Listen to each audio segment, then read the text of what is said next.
نبی پاک صلی اللہ علیہ وسلم فرماتے ہیں جس نے مجھے خواب میں دیکھا اس نے مجھے ہی دیکھا. شیطان خواب میں بھی آ کے میری مثل ہونے کا دعویٰ نہیں کر سکتا. حضرت مولا مرتضیٰ شیر خدا کرم اللہ تعالیٰ وجہ الکریم فرماتے ہیں جناب عمر فاروق کا زمانہ تھا، میں درود پاک پڑھتا سو گیا. میرے نصیب دیکھو کہ میں خواب دیکھتا ہوں کہ اللہ کے محبوب نہ فجر کی جماعت کرا رہے ہیں. میرا بڑا دل کرتا تھا مجھے حضور کی زیارت ہو. فرماتے ہیں نبی پاک صلی اللہ علیہ وسلم نے جماعت کرائی اور غلاموں کی طرف رخ نور پھیرا. وہ صحابی ٹوکرے میں ڈال کے حضور کی بارگاہ میں لائے. ایک صحابی کے باغ میں تازہ کھجوریں پکی تھیں.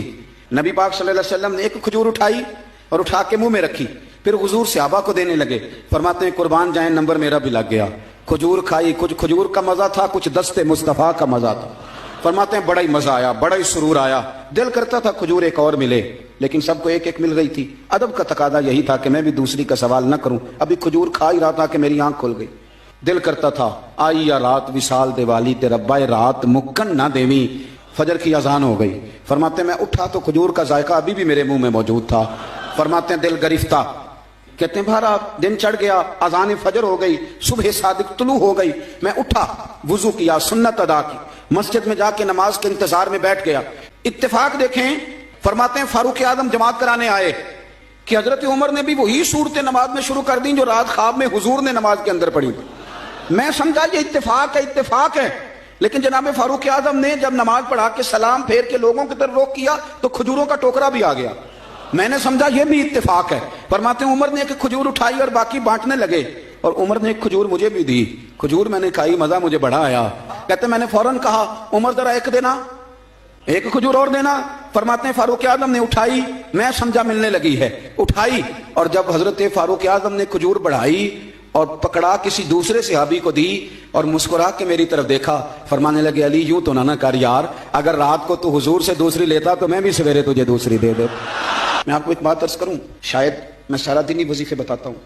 حضور کی محبت کا ایک تقاضا اور بھی ہے کہ ہمارا نا اپنے نبی سے ملنے کو بھی دل چاہے. بچے ایک دوسرے سے لڑائی کرتے ہیں تو وظیفہ بتا دیں، دکان نہیں چلتی تو وظیفہ بتا دیں. میں پڑھتا ہوں بزرگوں کی کتابیں تو بزرگ فرماتے ہیں لوگ آیا کرتے تھے کہ کوئی درود و سلام بتائیں جس سے مدینے والے محبوب کا دیدار نصیب ہو. آہستہ آہستہ وہ جو ہمارے سوتے خشک ہوئے ان کے اندر یہ دراڑ آئی کہ وہ جو خاص ذوق تھا. میں نے کہا کہ اس طرح کا بھی کوئی محب ہے جس کا محبوب سے ملنے کو دل نہ چاہے، جس کی خواہش پیدا نہ ہو، جس کے اندر تڑپ نہ ہو، ذوق نہ ہو. رات کو نا لوگ نہا کے سوتے تھے، خوشبو لگا کے سوتے تھے، استغفار پڑھتے تھے، اپنے بستر کو دیکھتے تھے صاف ہے، اور پھر وہ مدینہ شریف کی طرف منہ کر کے باوضو درود و سلام پڑھتے سوتے تھے. کوئی پوچھتا تھا یہ کیا ہے تو کہتے تھے چر ہویا مینوں ترلے لیندے ہاں، کدی موڑ میرے ول واگاں، خواب میری وچ ایک بار جیاویں میں ساری عمر نہ جاگاں. نبی پاک صلی اللہ تعالی علیہ وسلم کی غلاموں کا یہ شوق، یہ درد، یہ ذوق، یہ تقاضا کرتا ہے محبت کا کہ محبوب سے ملنے کو دل چاہے. وہ جو ایک ذوق ہے حضور کی زیارت کا. ہمارے تو ایسے صوفیاء گزرے جو فرماتے ہیں کہ لمحے کے لیے اگر نبی پاک ہم سے جدا ہو جائیں تو ہم اپنے آپ کو مومن ہی تسلیم نہیں کرتے.